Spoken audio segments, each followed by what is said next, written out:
Hey folks, how y'all doing? It's Memorial Day weekend, and here in Nebraska, it's doing what it usually does. It's raining and it's dark, and everyone has the weekend off extra, and the weather is not cooperating. So, I just thought I would go ahead and quickly answer the 5x5 thread put up by Infinite Groove.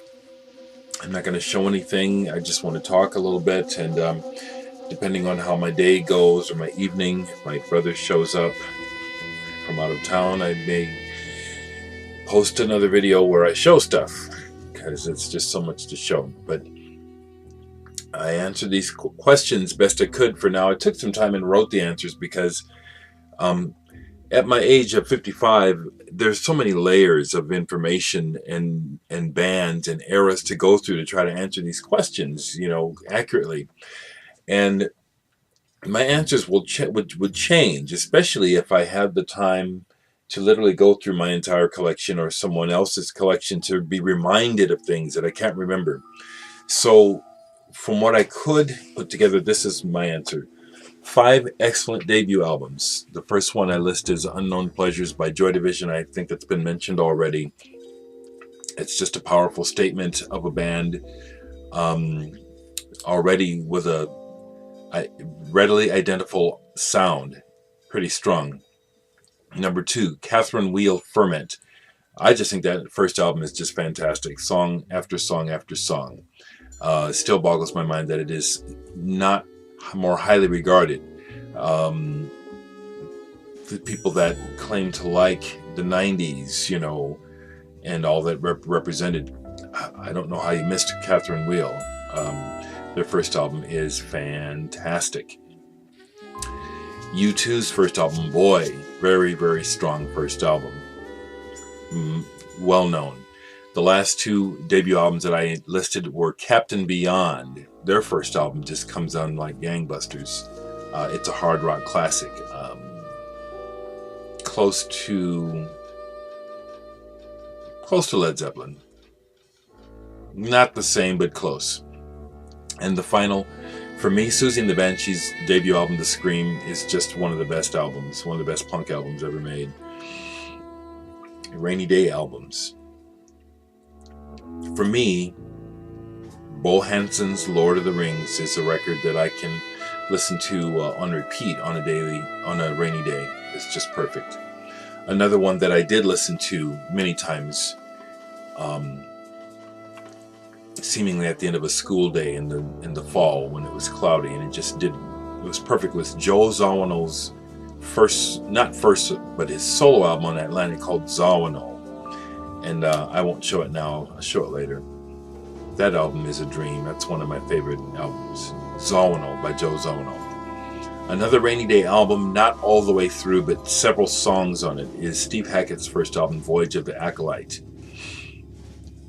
Interestingly, this album could also be listed in the debut albums bracket as well. His first solo album could have been a Genesis album. And the last rainy day album I'll list is Fra Lippo Lippi's first album, In Silence. I see here now that I don't have 5 because it was kind of tough questions, Fra Lippo Lippi from Norway, In Silence, that first album, very much influenced by Joy Division, but also kind of a goth sentimentality that's just, I love it. 5 late night albums, I couldn't come up with 5. So the ones I came up with are Within the Realm of a Dying Sun by Dead Can Dance. Once again, In Silence by Fra Lippo Lippi. Crossings by Herbie Hancock. Another one that comes to mind right away is In a Silent Way by Miles Davis. Those are records that come to mind right away. There's many others that would fit, but nothing's coming to mind. Closing tracks, I'm going to go ahead and add Catherine Wheel. Salt is the last song on the first album, Chrome. And for me, even now when I listen to it, it's the song, even as it's fading, is still building in intensity like a phoenix rising. I find it to be a very inspiring track, Salt by Catherine Wheel. Fantastic piece of rock music, in my opinion. Strong, strong song.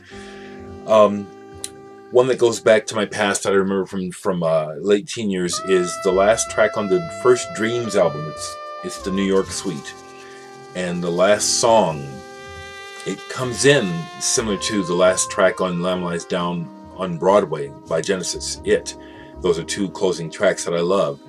They start off with kind of a siren, kind of up sounding, kind of halfway like a siren, but it's like we're going up to the next level. And then they punch into this dynamic song that takes the album out.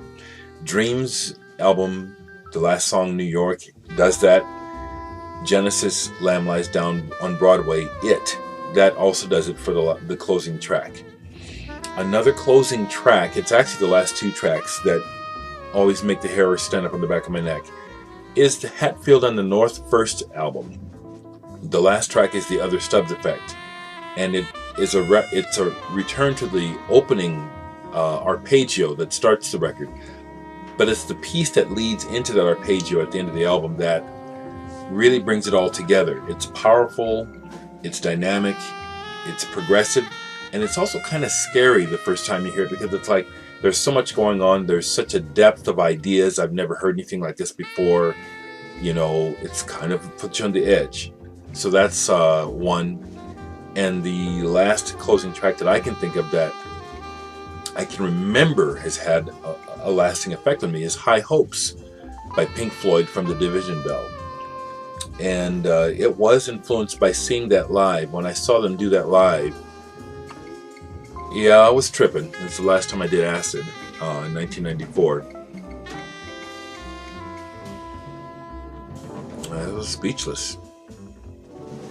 It was incredible. It was what an experience. What an experience is really all I have to say, And anytime I hear the song since then, it kind of slows me down. If I have the chance, I'll stop what I'm doing just to listen to it. It's just it affects me so powerfully. The last question, Infinite Groove, is hard for me to answer because honestly, I think my perspective is it's hard for me to think of something that's timeless. I know that a lot of folks I would think that many folks are going to mention songs with specific lyrics that they think are timeless. But I think of music. I can only think of two things that when I hear them, they sound like they could have been made today. Actually, two musicians overall. One is Can. I thought of Future Days, but really there's quite a bit of Can. Especially that album, Future Days, which someone could make that today, and it would sound brand new. And the other artist is Miles Davis, and in particular the album Bitches Brew. Quite a bit of that sounds like they could be playing today. So that's really about all I can think of to say in response to Infinite Groove's thread. I see that Vinyl Lover has put up another thread. Several of those questions in many forms have been asked already. So just thought I'd say that about that thread. And thank you all for being my friend. Have a good day, evening, wherever it is you are.